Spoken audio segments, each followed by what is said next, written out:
Welcome, Eran, to this podcast. A true pleasure to reconnect with you here and to have you as a guest and to explore together what we will be talking about. As just said, there's not really a set topic or a set of questions. It's just the intention to explore, to get to know more of what there is, to lift a little bit the wheel and explore together what's this reality about. And I remember to just give a little bit of an introduction. The way we actually met was, so I went to a Tony Robbins event. It was called Spiritual Trip. There I listened to Dr. Nadabuto, a cardiologist who was referring about a very holistic approach to medicine, integrating body, mind, and soul. And at that time, that was still something very, very new. And the presentation was really mind blowing. It made me really curious. And he also introduced the concept, not just the concept, the method, the energy washout, right? And that sparked my interest. So I started to investigating, to approach him. He was referring to you, Eran, and that's how we first met. And I think in physical form, actually, when you did the energy washout with me. And I guess for those who are listening to that, I think that will be an amazing introduction to maybe quickly share what's the energy washout and why it's so amazing. Yeah. And I'll be happy to share. Yeah, I really remember. Thank you for having me, first of all. And I'm thinking back, it was about January of last year, so almost a year and a half ago that we met. And I was really happy to connect with you. And I've been practicing energy washout since 2016. So it's been about 4 years. I studied with Dr. Buto in Israel. He teaches in Hebrew and Italian until now. He's going to start teaching in English soon. And as a cardiologist and a researcher and as a very spiritual man, he's kind of connected a lot of ideas together from the East and from the West. And the energy washout, its full name is energetic emotional washout, is the kind of the process that he's created among a couple other processes. And the premise or the idea behind the whole process is this deep connection between body, mind, and spirit, and the fact that our physical pains and diseases and all the things that are happening in our physical body are deeply connected with our emotional traumas, with our emotional well-being, with all the things that have happened throughout our life. And so the energy washout, similar to other healing practices, is one in which we can go into that painful past emotional experiences through working with the body. So the process itself will look like we have a breathing element to it, deep breathing, and we have a little bit of rocking, opening up a flow of energy, similar to any energetic process where you're trying to get energy to flow and move, and this kind of opens you up. And the systems we're working with are the meridians from Chinese medicine, the energy pathways, and the chakras, the energy centers from India. So understanding that our system is not only the organs that we know from biology, but also this energetic system that includes these pathways and centers.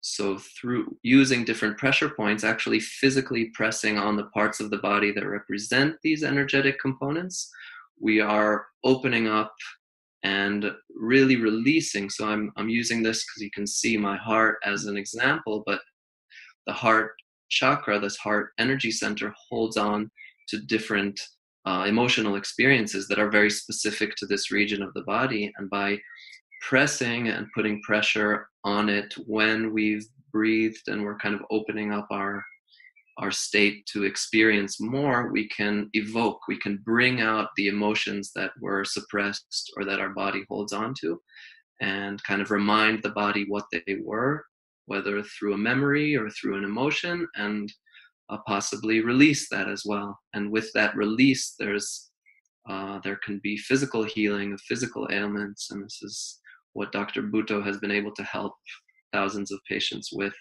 of healing physical disease and pain through treatment of the emotional aspect that the body carries.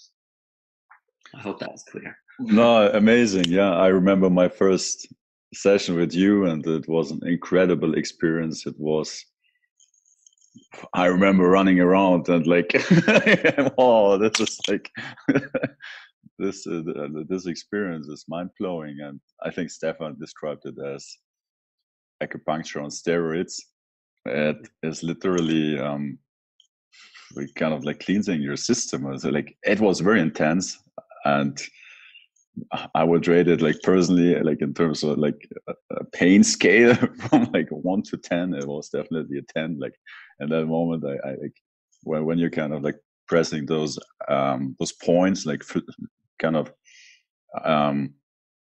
it was pretty intense. But then also kind of like afterwards, it was really relieving. Kind of like letting go of those blockages or tensions, and yeah, I felt incredible light and in peace, relaxed. Yeah, on like, but not just like after like you would be relaxed after massage or so. Yeah, it was like being like floating and also having this incredible insights into what was there in terms of a blockage. Yeah, and that that's that's something, and like, that's something I wanted to speak with you also today, because that's in my head.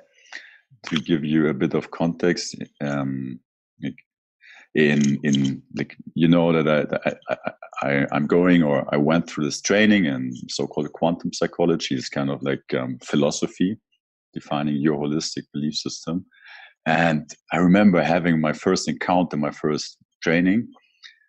I was like kind of like I was challenged. It was like I wanted to come there with my backstory, like explain, like you need to understand first, yeah, in order to help me. And the reaction was, I give a shit, yeah. Your past is not relevant, yeah. And I felt like offended. No, like, it was like, yeah, and it was like I'm getting a bit angry. And oh, you need to understand.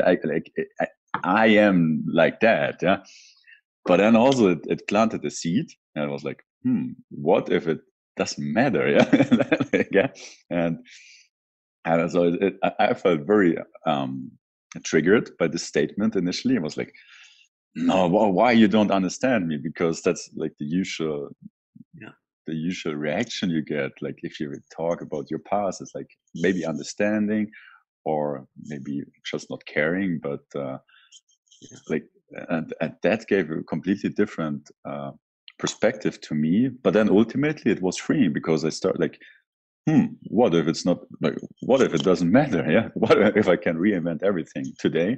And that gave a very different perspective, and also like understanding even deeper that, and that's what I'm so curious to hear your thoughts, like how our beliefs, how our thoughts create our subjective reality. And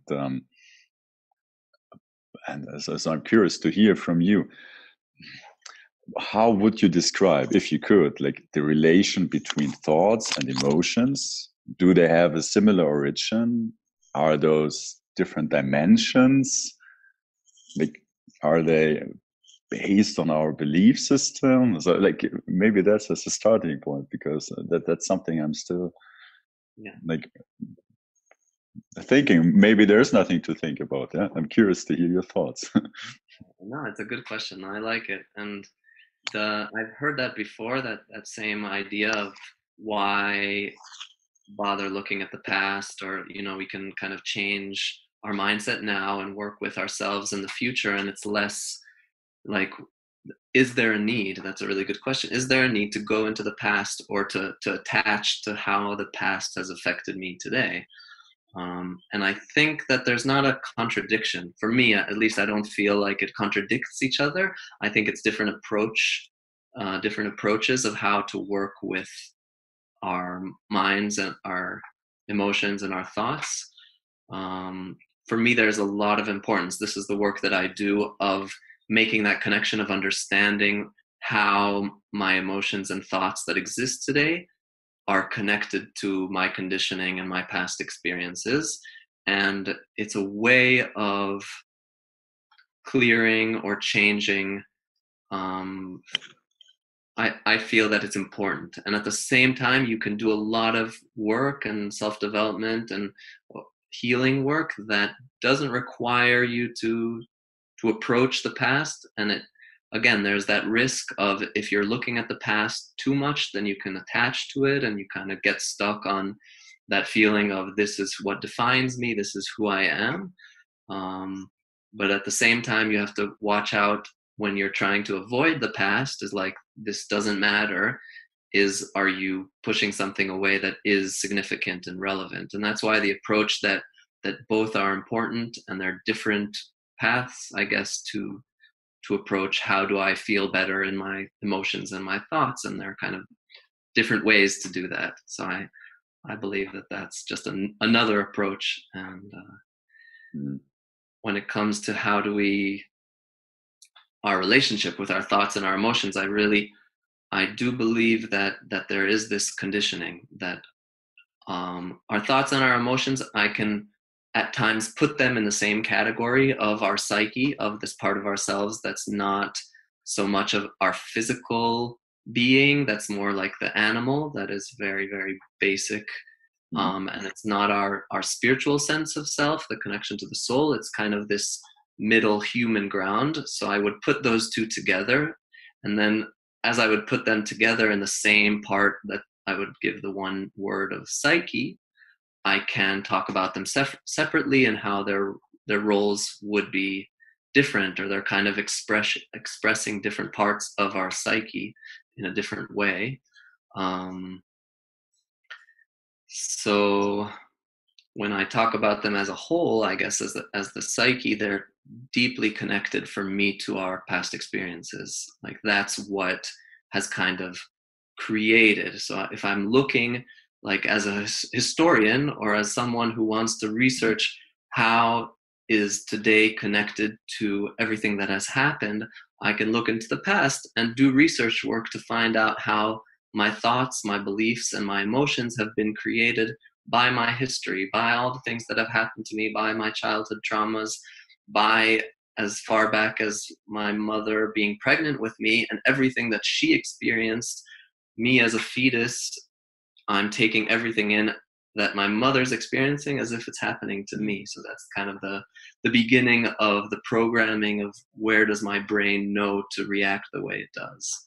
And at the same time that I learned all of that, I can not necessarily do that research to know where it came from, and still work and change it at different levels, and change the way my mind thinks, and change the way my emotions are programmed.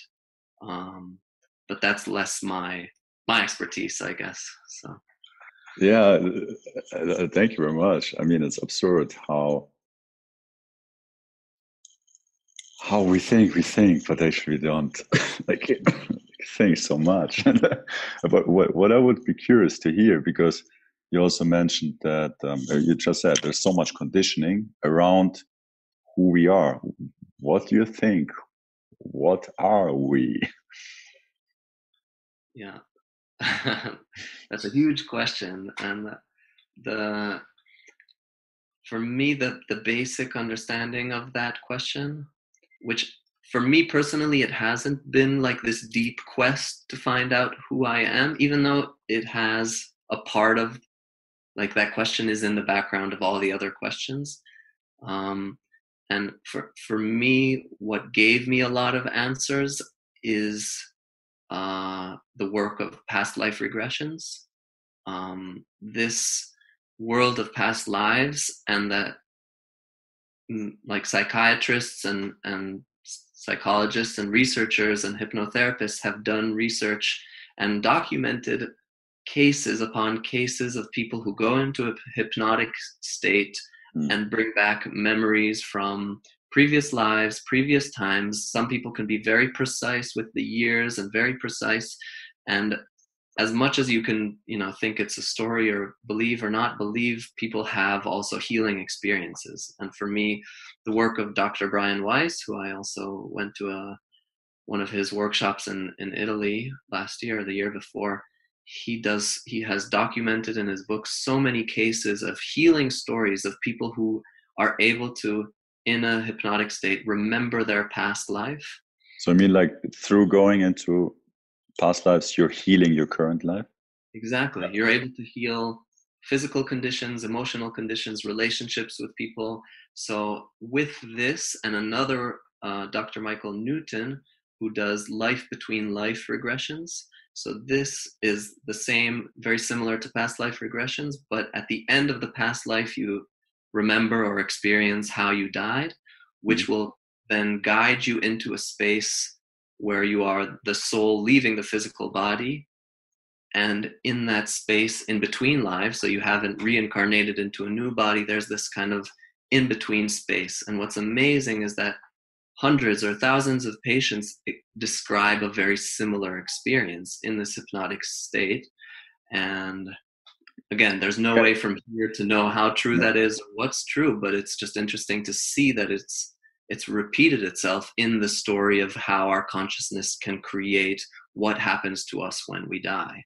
And for me, this was the proof, or the way for me to kind of believe fully in the existence of us being more than a physical being, and that this soul that can experience lives in different times in history and come back in different bodies in different countries has a kind of purpose, a mission, something to learn. And that's the reason we come back and experience this life. What's always interesting in these life between life regressions, it's really interesting. If you've seen even on YouTube, you can find like live ones that you see someone doing a life between life regression. And it's a beautiful space. For me, it's like to watch someone after the space where they die and they're describing all this light. A lot of times they describe a loved one who's passed coming to greet them, or a spiritual guide, and when I'm watching it, I feel emotional, because it's this very beautiful space where it's like, wow, they're in this pure lack of physicality space, and they're describing it with words as much as they can, even though I think with words it's very hard to describe that. And I feel that resonance with me, that part of me as a soul that feels, wow. And the questions that come up were looking back at the life that was and learning the lessons. So there's not this kind of God that's judging or punishing you. It's much more of this self-discovery of looking back and reflecting and seeing what I could have done better and seeing what I want to learn, and then choosing to come back with a mission to learn the unlearned lessons and to kind of figure it out of how I can grow. And that's always the kind of the main purpose. How can I grow? How can I learn? How can I become more or more pure, or return to the light is one of the ways to describe that. So like from what you're sharing, like we should be excited like to die, right?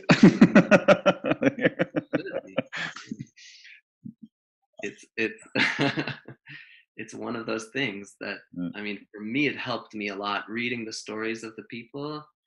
It gives it's like, it makes you excited, and it takes away a lot of the fear. And for some people it doesn't, because that fear is really one of the things that's part of this human experience, is that forgetting of where we came from, and that it's actually a beautiful place, and that we shouldn't be afraid. But there's something about the physical form that we're in that is it's programmed in our conditioning, that same fear of death. So yeah, thank you very much.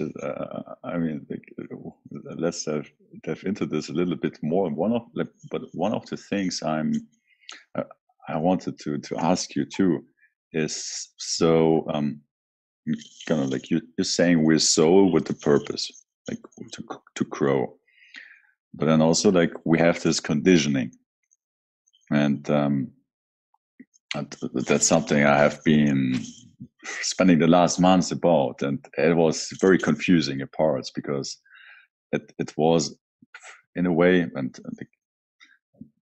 I'm really curious to hear your thoughts. It's this concept like you have your authentic core, it's however you want to describe it, soul, energy, potential, consciousness. Yeah. You come to this experience here, and then it's a kind of like the layers of the onions, no, like conditioning about conditioning, which then forms this, you could call it inauthentic shell identity, and we think we are this illusion, like of this physical body with like the programs basically being indoctrinated into us through whatever surrounded us. Like I think the first years are like hypnosis state. Yeah, we're modeling everything without really judging it, and like what I'm now like thinking about, and it's thinking is to give you also a bit of context. So like over the last months, it was about like being completely challenged and who I think I am in terms of how I identify myself, what I think, and through like why, like asking why behind the why, and discovering the first time like the beliefs I had, still have, yeah, like mostly crap, and not they're in there to limit my potential, to make me a passenger in life, yeah, at best, if not a victim. And if you just look at how our society is operating, it's a negatively competitive environment.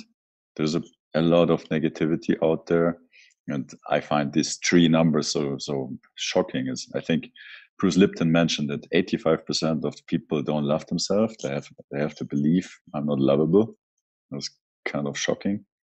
And 80% of employees don't like their job, and basically everybody is working as employed, and 70% say their boss is not competent. So if you just look at our society, it's very negative. So we enter into the society, we get programs basically like preparing us for the works we are supposed to do in this environment. So we end up with all this conditioning, which is not really serving us in the first hand, but those giving us information too, you could say, control us. And like it's a thesis, so I'm happy to hear what you think.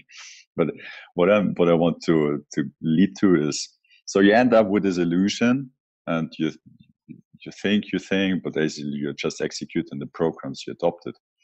And what I have been challenged with, and like that's my experience now, my perspective changed a lot, is like if I like still like identify myself within this like construct, yeah, of me as an identity or whatever, like 36 years old, like ex-banker, I can do this, I cannot do this, and then there are things to fix, yeah, kind of like, then I'm kind of like working from the position of the illusion to fix something, instead of zooming out and realizing there's nothing to fix. I just like have, if I remember who I truly are, and then like looking at every belief, every thought, and it's not about ignoring, but looking at, okay, interesting, like giving it a place, no, like, okay, where do you come from? Like, why do I believe this crap? Yeah, and taking down the belief, and basically then like setting an attention. Okay, this is not something according to who I think I am. What's the purpose of this life? And like we know so little of reality. We tend to limit us without really having a clue what is reality. No, why should I limit myself and what I could be, achieve, or do if I have no clue what it like? Like I think 5%, like 95% is dark matter and energy of what surrounds us. A maximum for 5%, we have some scientific models which like are then still not explaining everything. So we really have no clue, but we think we have. And like I know it's a long story, and I give you the word. But what I happen to realize is the magic of just jumping out of this illusion, and it was very confusing. Like it was kind of like in a way brainwashing yourself, not challenging the beliefs you have, and I have not arrived anywhere. I just see where I've been, and it has been kind of a perspective shift. What I'm saying now, this is very thought based. Even though also emotions, like looking at emotions, where do they come from, and like kind of like always sticking back to the belief system. And I'm curious to hear your perspective on this. Like, it's on the one hand, it can be a bit intellectual, yeah, and I also know that the heart is the first organ, I think, when an embryo is building. So there is a second brain also in the heart, and so I'm curious, like this thought emotion connection, like, is it both coming from the same belief? Is like the thought more like brain based, and the heart is another dimension to life, which might, like, pardon my words, like, need to be approached differently, or does it, like, approach is maybe even the wrong word? So, like, long story short, yeah. But so I'm curious to hear your thoughts, and like in context into what I just shared, if that does make sense. Yeah, mostly.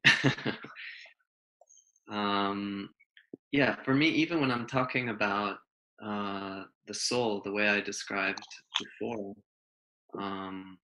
it's very easy to intellectualize it and turn it into an idea, right? So any of these ideas can be so easily taken as like, okay, I'm a soul and I'm here to grow. But when we kind of want to implement it or turn it into a system of how do I behave or how do I feel good, I guess is a general question. It kind of can take you in either direction. So it can confuse you, or it can kind of help you, or it can make you feel good. And I feel the same way about the work of the belief system and the emotions. And this is something I remind myself all the time, is like, how do I turn the theory about it into practice? How do I take this intellectual idea of this connection between our thoughts and our belief systems and our emotions into something that I can work with, that actually helps me to function in the world, helps me to feel good, helps me to get things done. And again, this feeling good is the kind of underlying barometer. It's kind of showing you all the time if you're on the right track or not. Um, and to really touch on that connection between the thoughts and the emotions that you keep coming back to. I'm trying to think of the best way to put it, to make it clear, because this idea is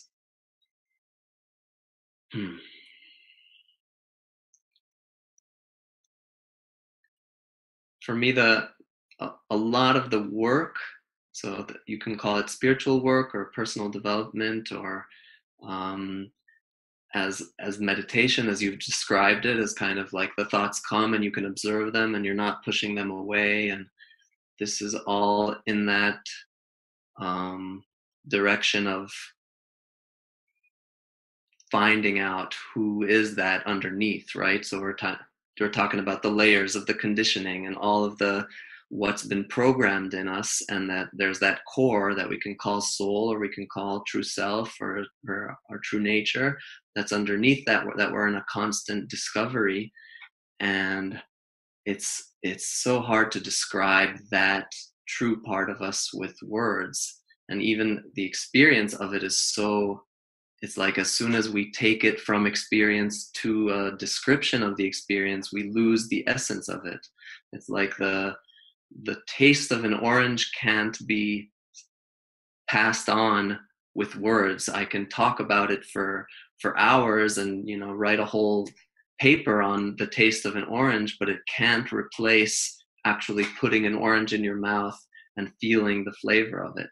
So when I talk about these past life regressions, or the life between life regression, as an idea, it can be helpful to know that I won't die as a soul, but that idea isn't as strong as actually feeling that moment in which I'm in a state in which I can experience um, that I am this soul and that I can experience what feels like dying in a physical form and going to a non-physical form, and that feeling or that experience or that live way of not experiencing it as an idea can shift something that, even if I don't have the words to talk about it or explain it, something inside of me has kind of learned something new. We can say there are new connections in my brain that now I know something that I may not have known before. So for me, even in the energy washout, this is something that's very deep, because it's reminding the body something that we don't think, if we intellectually think about it, that the emotions that we've experienced in our past are even relevant in our life today. And by reliving them, or by suddenly feeling an experience of pain, and like in your experience, the physical pain is very helpful in kind of bringing out an emotional pain that's usually buried underneath a lot of suppression and a lot of disconnection from that emotional part. Just by reliving it, it's like your experience is, wow, there's something that I didn't think was there that I can feel or I can connect with. And this opens up new pathways in the brain, or a new way of feeling that is real. It's not an idea. We usually try to turn it into idea when we talk and we share and we try to tell people what it was like, or we, as soon as we try to verbalize it or put it in words, it already loses a little bit of that truth that's in the experience itself. Um, so I'm not so sure if I answered your question, but No, it was no, interesting. It, it's yes, somehow it makes sense. My question then is, okay, like, and those are the things I have been thinking over the last months. It's like, so we are here, yeah, in this reality. It's like intellectually, it's like you cannot make sense too much out of it in like by philosophizing about it. Yeah? But when you're in that state where you feel connected to something larger, and you know that what you're doing, or like or what you're saying is not like because you need to think about it, but it's like you're expressing like something larger, like, and you know you're at the right spot at the right time, and everything makes sense, and that there is a bigger picture to it, and that there's no need to think about the sense or the meaning of life in those moments. And my my question is, you know, like, okay, what do you think is this, like you said, to grow, yeah, and like actually like this philosophy is really really interesting. Yes, it's like, if you look at what we have, no, we have the capacity to destroy or to create, like each of us, no, like we have the two polarities within us.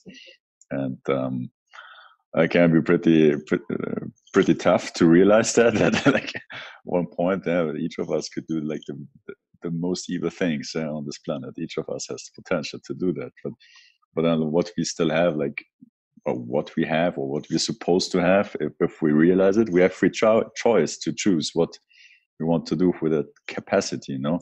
And like, and I'm teasing a little bit now, yeah, but so you could then, okay, like, I'm here, I have the two possibilities to create, and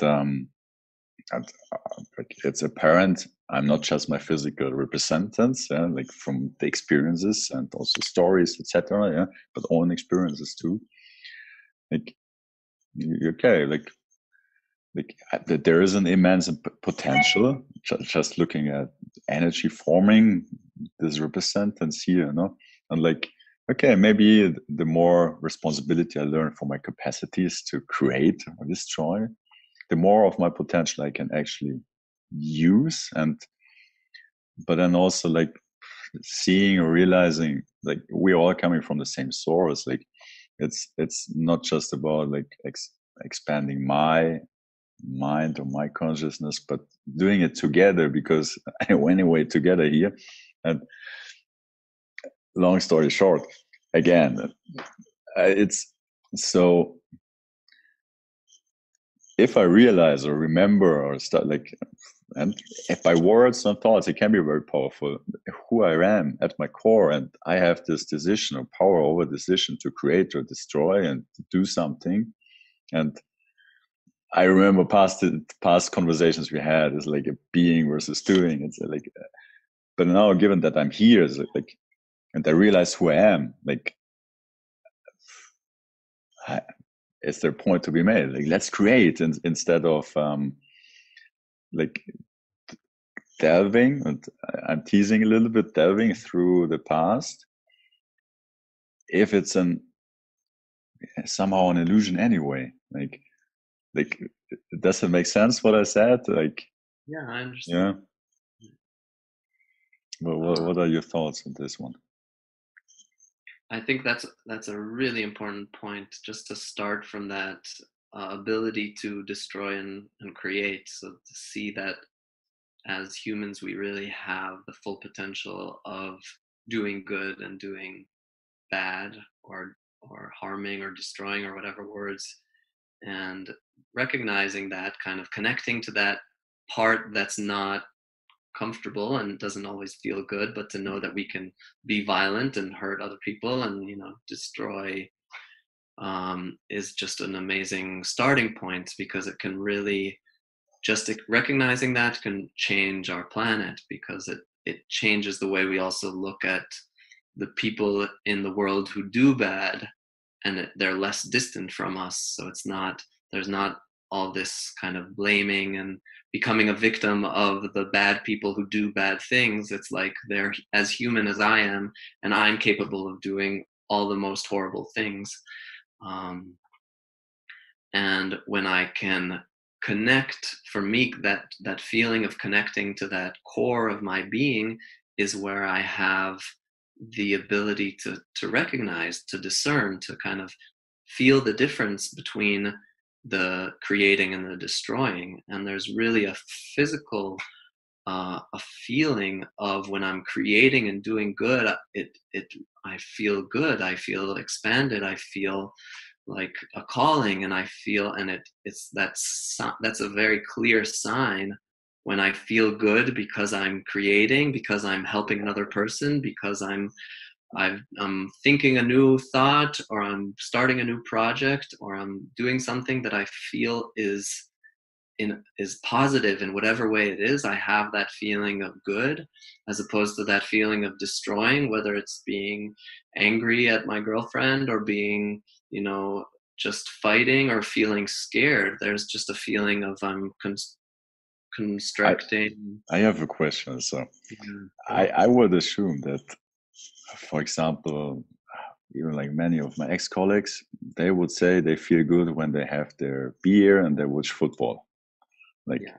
would that be a good like indicator that I would question that, because I would ask them the difference between the feeling good, which I'm questioning a lot, of the feeling good of drinking a beer and watching football, and the feeling good of, connecting with someone deeply, with a heart-to-heart conversation, or connecting with a child, or doing something that's helpful for someone. And even though intellectually it's easy to say, this is what makes me happy when I'm just drinking a beer and hanging out, if I can really connect to the truth behind it, for me it's clear.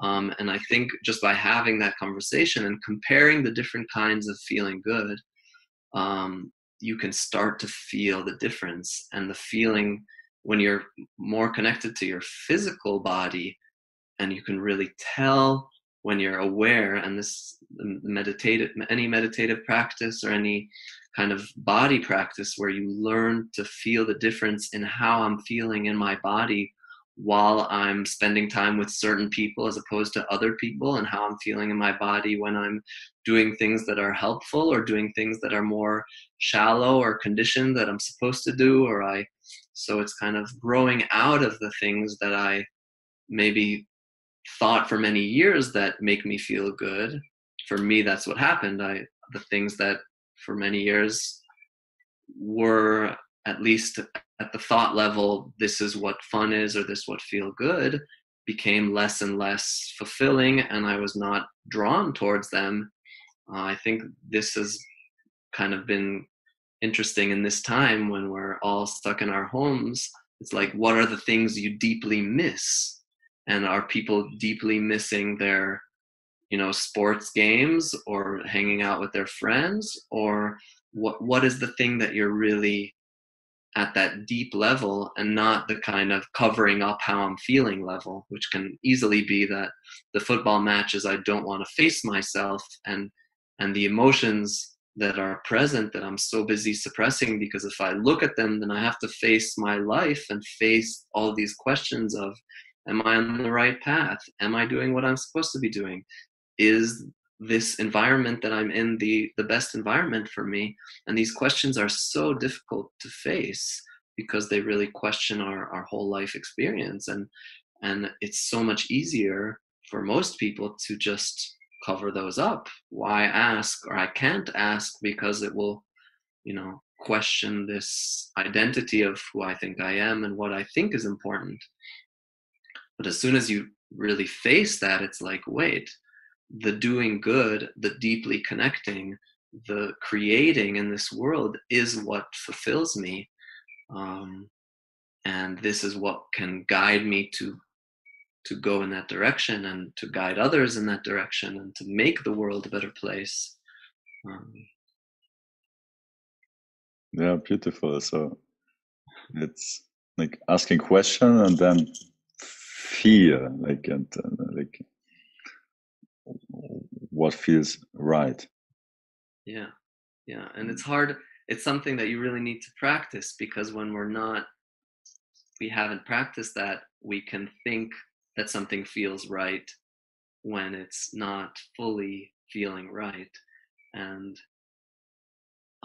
it takes time, and it takes that intention, that willingness to want to do that, to want to connect. And for me, that wanting to connect, it needs, it maybe doesn't need us to face our past, but it needs us to face the uncomfortable emotions that for me connect directly to the past, because that's where they come from. But when it's like, once I connect to my body and let myself feel, and I'm in a situation, because life is very good at showing us that there are unresolved issues in our life. And it doesn't matter how much we think we've done it all, there'll be something that will come in our path that will be like, in your face, you thought you figured everything out. This is for you to learn, and to see that there's more to learn. And you face, if you're connected and you're able to feel that, you face that uncomfortable feeling of, this doesn't feel good in my body. I'm not in a place that I like the feeling of it. And facing that is an opportunity to say, in my perspective, where did that come from? And this isn't the first time I'm encountering this. And for me, just in making the connection between my experience today and when I've experienced the same thing in the past, the same emotional experience, the same pain, the same questions, it makes a connection that brings some kind of relief, because it's like, okay, this isn't the first time, and I've done this before, and I can see that somehow the past and the present are connected, and I can make a change today that will affect how I react when this happens again in the future, if it does. Yeah, I remember a couple of things we already talked about in the past, and especially one of them stuck with me, and that's your description of the different states of love, and that, like, at the end, like, we are love, if I remember that right. And maybe you like, I don't know if something changed in the meantime, or if it's still like a similar description, but I would love to hear in your words like the different stages of love, and how like there's a relationship, um, between the stages, and like also what's a possible way to go through these stages if there is. Yeah. It's funny when I hear that, because I've heard within the, people at spiritual festivals or spiritual teachers, and just saying those words, I am love or we are love, it resonates differently at different times. So sometimes I have a hard time even saying it, because if it's not coming from the right place, I really have a lot of resistance to it. It's like almost like it's when it's presented as an idea, it can almost do more damage than good, because it's, I don't know how to exactly explain that, but it's presented off. But I do believe at the truth of the statement of I am love, that there is truth to that, and it will help to really kind of explain the stages, because then it will connect us more to that, what that really means, and kind of try to bring it down to the ground also more practically. What does it mean? So when I've taught in the retreats you've come to, we talk about the four circles. So it's kind of this evolution of love, and of how we experience love as we are born into the world and continue. And just as a general idea, the concept of love, or the experience of love, or the importance of talking about love is in a way a foundation, because for me it's like a compass. So this word love, or this concept love, or this idea of love has a way of navigating us in life. There are others like truth, or like joy, or I mean, each one has a very specific power to it, and love is one that resonates with me very deeply as a very deep principle or experience that can navigate and help me see when I'm in that creating space, in a space in which I'm doing good or not. So that connection or disconnection from love is kind of a barometer. It helps me really feel the difference. And love is a beautiful, and it's a very distinct experience, that just the word has so much strength to it that anyone can relate to it as an experience. And if you've truly had those moments with a partner, with one of your parents, a family member, a child, that you've connected to that feeling of love, it stays with you, and you can look back at it and remember. So just to give a perspective of what is this love, and how does it even help, and why are we talking about it. And that first stage of love is that most basic, uh, coming into the world and being dependent on the love of others, of the mother. I guess even in our womb, we're completely dependent on the mother providing us and nourishing us. And as a baby, we're completely dependent on the love of our mother and the love of our surroundings that allows us to give. And as a stage of evolution, I guess we can see this as the first stage in which I am nourished by love, and I seek to receive love from others. And this is important to identify as a stage of the evolution of love, because a lot of us are still stuck there in certain aspects of our life.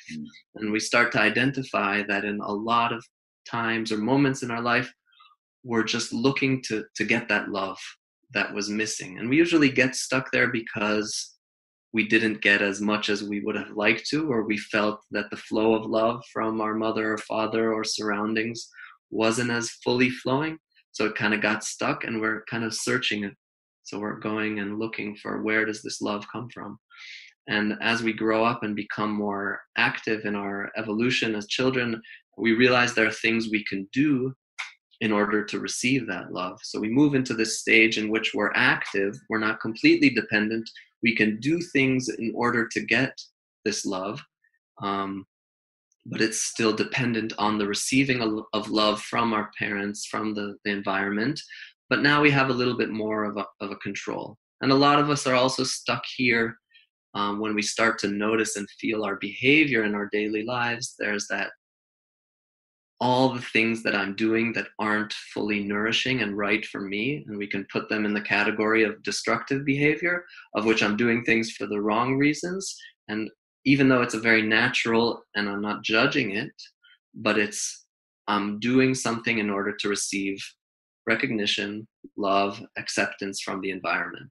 And the reason it's destructive is because I'm not realizing, and this is the third stage, that I have the ability to give the love to myself and to nourish myself.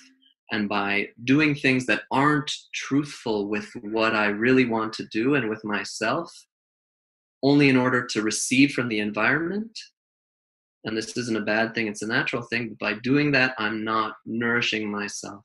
So that third stage is where I can kind of do the actions, do different things that are that I can actually do, but they're with that direction pointed inward.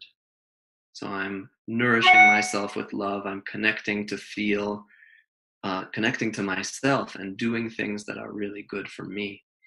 And this is where I can start to be a creator. And it really has to start for many of us within ourselves. So a lot of teachings and religions talk about loving others, but we confuse that so much with the loving in order to get. Even a religion that says, I need to give and do good so that I get the love of God, or the love of, or to be a good person who's not doing bad, I'm still doing in order to get. So this shift is important, moving into that third stage of evolution where I'm nourishing myself, where I see that I don't have to be so dependent on the environment and on my parents. This, for me, is what growing up potentially could be if we go into tribal, ceremonies of becoming a man, or, moving from the space of a child to an adult, is that understanding and practicing that independence of nourishing myself and not needing that dependence of the love of others. And once I've started to master that, or at least kind of connected and moved away from the doing in order to get, then I can move into that fourth stage, which we'll call is we are love, which is that deep connection and the feeling that love is always present, and that it's nourishing me in a way that I can nourish myself, but it's nourishing me in a way that I can also give it to others without expecting. So we'll call this unconditional love. And the love of parents for their children can have that element. It's something we can recognize. We're not always there because we easily go into the giving in order to get, but it has the potential, and even just connecting to it a little bit, of remembering that there is almost like an endless potential of love that exists in the air. You can compare it to God, or to some energy in the universe that's everywhere and that fills everything. So this love is like this endless potential that, once I connect to it, and there are all these ways that I can connect to it and kind of recharge and know that I'm nourished, then it can flow through me. And the examples of that would be that feeling of creating, that feeling of giving to others and doing it not because I want something in return, but just because it flows out of me in this natural way. So musicians can feel that when they're creating music, and they're not even intending necessarily to make others love you, although it can get very easily mixed up, but it's like, I just have to create this. It's coming out of me with this pure form of creation.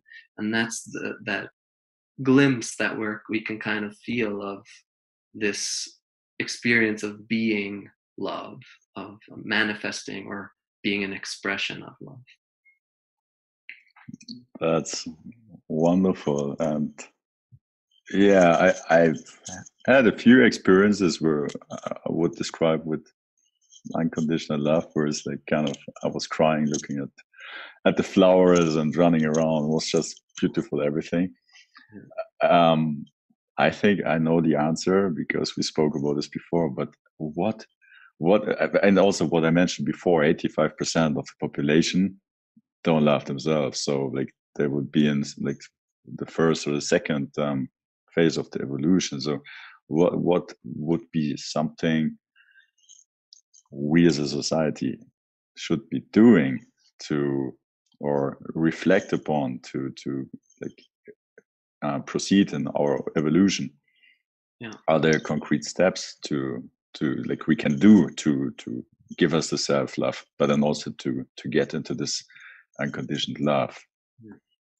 It's really a gradual thing. So I don't see the world tomorrow to, that 85% of people who don't love themselves turning into 50%. And it's really something that I believe is possible, but will take time. And when I look at the individuals, because I really believe that our work is each person in their own life. To do healing work or to do spiritual practice or to meditate has a deep impact on your own life, which is a shifting of consciousness of everyone. And for me, the most practical and basic idea is to do what feels good, right? So there's that, what is it that nourishes me, and being truthful about it, and moving beyond that. We're kind of lucky that now we don't have all the sports and the bars and the cinemas to kind of cover that up, so we can kind of look, if I don't have all those external things in my life, what really nourishes me and makes me feel good. And sometimes before I can even start doing good for the world, just by me giving myself that attention and asking what is loving for myself, what is the most loving thing that I can do for myself, and taking steps. It's not always this black and white, tomorrow I'm going to be loving to myself. It's like, is there one thing today that I can do that is more loving, that is nourishing me, that is taking care of me, that is being kind to myself? And it can be something big, like leaving your job that you're feeling bad or that you're not aligned with. And that's a very loving thing that's bigger, but it has to build up. You can't reach that in one day if you're not doing the steps along the way to ask, can I feel good? And what is the things that nourish me? And what is it that I really want to do in my life?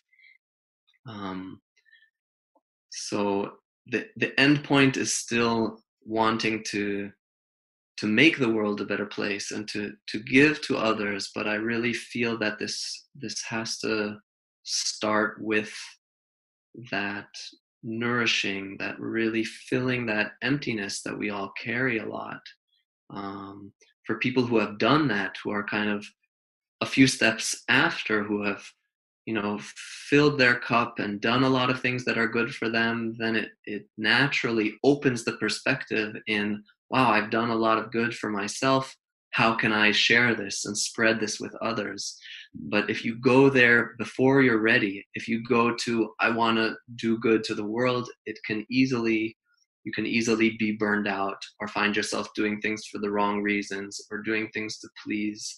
So as an idea, I truly believe that doing good to others is the next step of the evolution, but it's tricky because we can go there before we're ready. Thank you. Beautifully described and very practical. A thought experiment. So, like, if we had a different form of conditioning we're going through as a society, let's say we would be far further in our evolution, like we would not need to learn self-love, or like relearn it. Like, what do you think? Like, what would be doing? What would we be doing? Like how would our society look like? And the other question, I think, like, if you want to talk about it, it's, what I remember you talking a little bit about your experience also, like from the like growing up in Israel, and you also been to the military, and I mean, it's a continuous game every day. It's like to realize how subjective your perspective on life is, like, and putting yourself in the shoes of other people, like, and like getting getting more and more understanding. Like, it's not fully there, but it's more than it was like, like a couple of weeks ago or years ago. So it's just this gradual progress, without really having 100% understanding of what there is. But I'm just saying, like, in the end, like, everybody does the best he can from the current set of information he has, no, and like from that perspective, like, in a way, everybody is right and nobody is right, and like, and you touched upon a couple of times the conditioning we're going through, and it would be really, really interesting to maybe from an own experience, if you want to share how your perspective changed. And like, I know that especially Israel and the Middle East, no, it's a like kind of a powder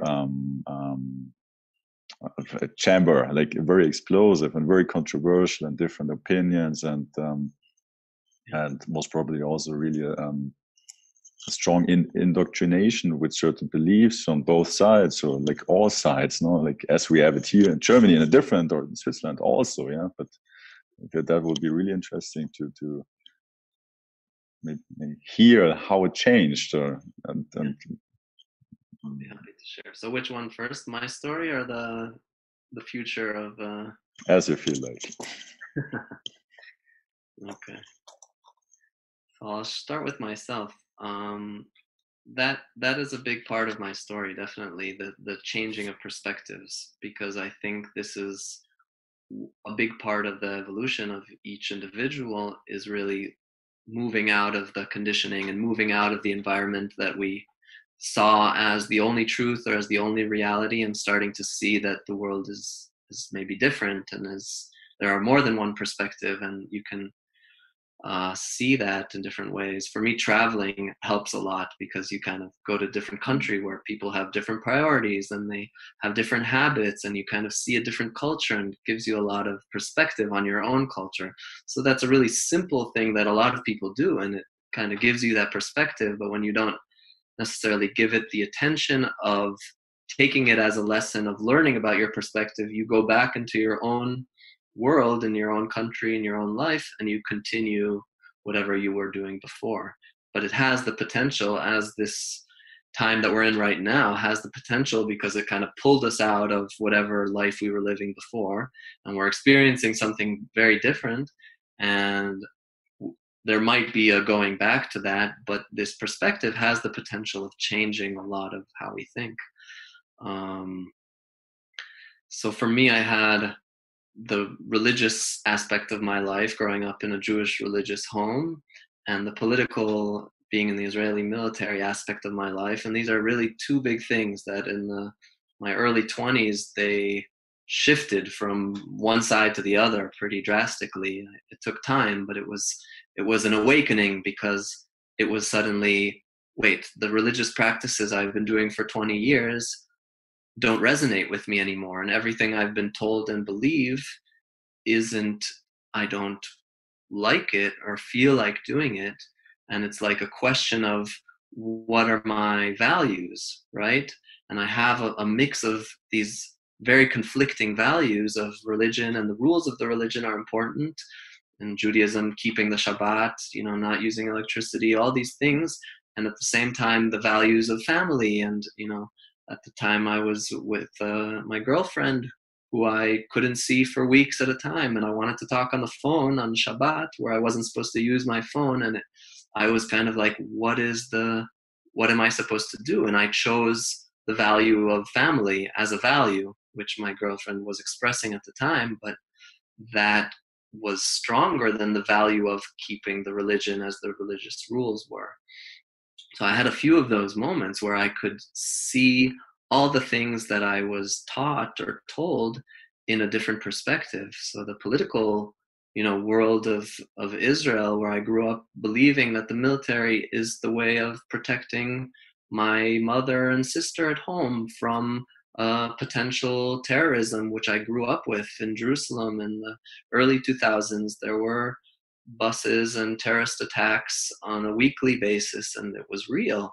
And everything I knew was that the military is here to protect its civilians, and that this is the only way, and it's necessary, and it's uh, this is our identity as Jews and Israelis in Israel, is to be in the military and protect your people.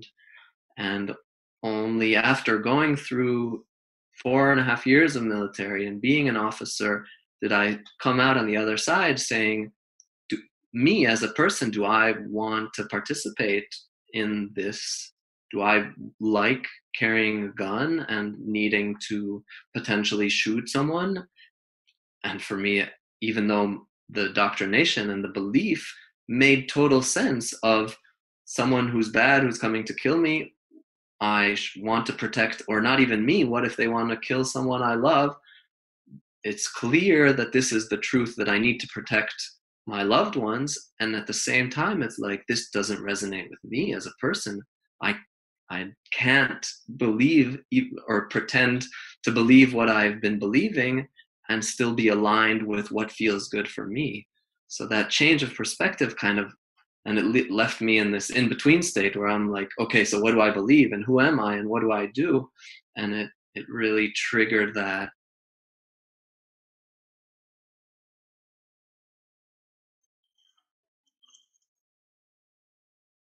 I would go to the opposite other, and the pendulum. So that's my experience, where I had to reject fully my conditioning and go to the other side of conditioning, which is I'm rejecting. And this is a kind of conditioning too, where I'm saying no to what I've been conditioned with. Mm-hmm. And then there's a kind of relaxing into somewhere in the middle where I say, okay, I got that. I grew up with that. I've rejected it and gone to the other side. But can I see that both exists at the same time? And they're both equally true.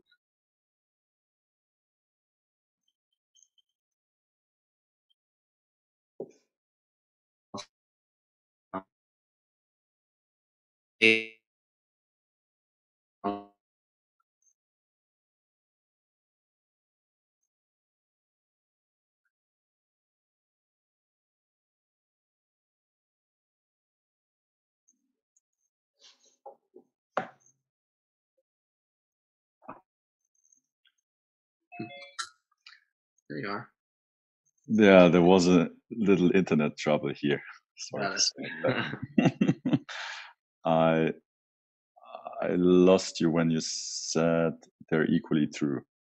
Yes. Yeah. So by kind of being fully embodied on both sides of the spectrum, like when I was believing that fighting for the Israeli Defense Forces was the best thing, and when I believed that it's the worst thing in the world and that there's no such thing as a moral military, and that, you know, the complete other side of the spectrum. And I really believed that as a belief system, like I could reject that completely.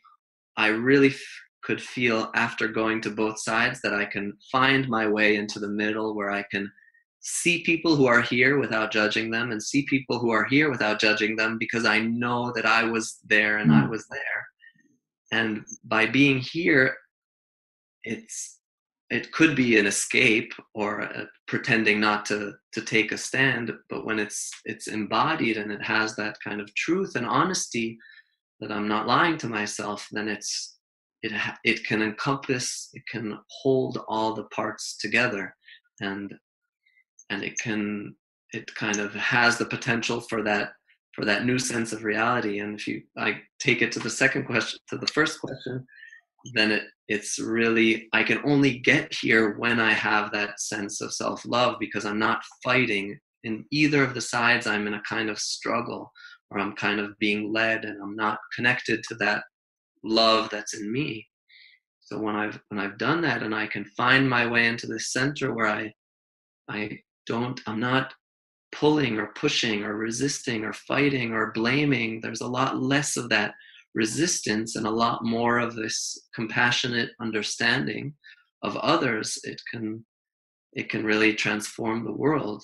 And it's just interesting for me. This is something that's been on my mind as I follow the last few weeks and all the different views of what's going Mm. on in the world, and the forces of light and evil, and uh, in both cases, all the voices almost that I've heard are, there's the light and the evil, and it's really two-sided, and there's always the other side that we're blaming and that they're wrong and that someone is, but, and for me this is nourishing a lot of the suffering and a lot of the bad things that are, that I feel are harming the world by resisting it or by fighting against it. I do believe that there is something, like there are things we can do to say or to identify when something is unjust or wrong in the world, but the way we say it, it's like that when we come from that nonviolent, compassionate place, it really can change the way things will change. It's hard for me to believe that governments can evolve or change their way of making policy by a lot of people telling them that they're wrong. And if I could imagine the way things could potentially be, if I'm letting myself imagine, it's that the people look at the governments or look at people who are, you know, in the destructive part of their being at the moment, which we all have, and telling them, you know, we understand that you're in your destructive part of you, of your being, and we can be compassionate and forgiving, and we wish for you to make a better choice. And it has a different attitude towards, like, you're wrong and you're horrible and you're ruining the world, as opposed to like forgiving even, or sending love, or, you know, saying, I understand why you're doing what you're doing, because you're in an internal struggle, or you're not aligned with your path or for your growth, and you've taken a wrong step, and I can understand that, because you're human and I'm human, and I've made wrong decisions too, and I've gone the wrong way. And by saying, having the force of people resisting the government will have the same force of people being compassionate towards the government. I can then see a transformation happen in which someone in the government can say, wow, maybe I made a mistake. Because as long as I'm being, trying to be proven wrong, like everyone is telling me I'm wrong, I'm wrong, I'm wrong, all I can think of is I'm right, I'm right, I'm right. But if someone says to me, uh, it's okay, you know, you make mistakes and we just want the best for everyone, and then I can say, oh, maybe I should take another look, or maybe I can change policy, or maybe we can, that's a different way of having a Mm. conversation. And this is how doing one good thing can lead to another. It starts a spiral that goes up. And at any point we can, if we're on a spiral that goes down, this is something in relationships, we see a lot.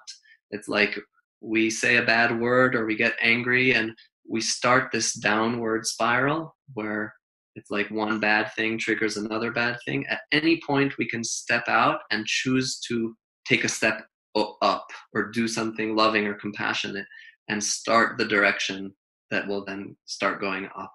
And then it has the momentum of choosing that loving or that forgiving or that compassion as the guiding path of where we're going. Mm.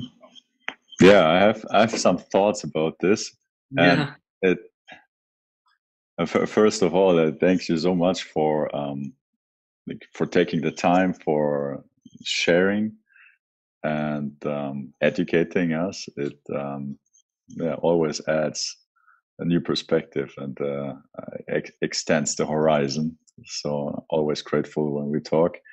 And like maybe you're up for a second session at some point, because I have like it just popping in my mind a couple of other cool topics to hear your take on that, and also about what you just said. And I know also that you do something or dig into something called recall healing, and that there are patterns repeating in life over and over again, and that there are so many things I would love to still speak with you about, but I propose let's take a pause for today and then continue in another session. Sounds great. Well, thank you very much, Eran. It was a true pleasure. Mine too. Thank you, Simon, very much. Okay. Yeah, super. Thank you.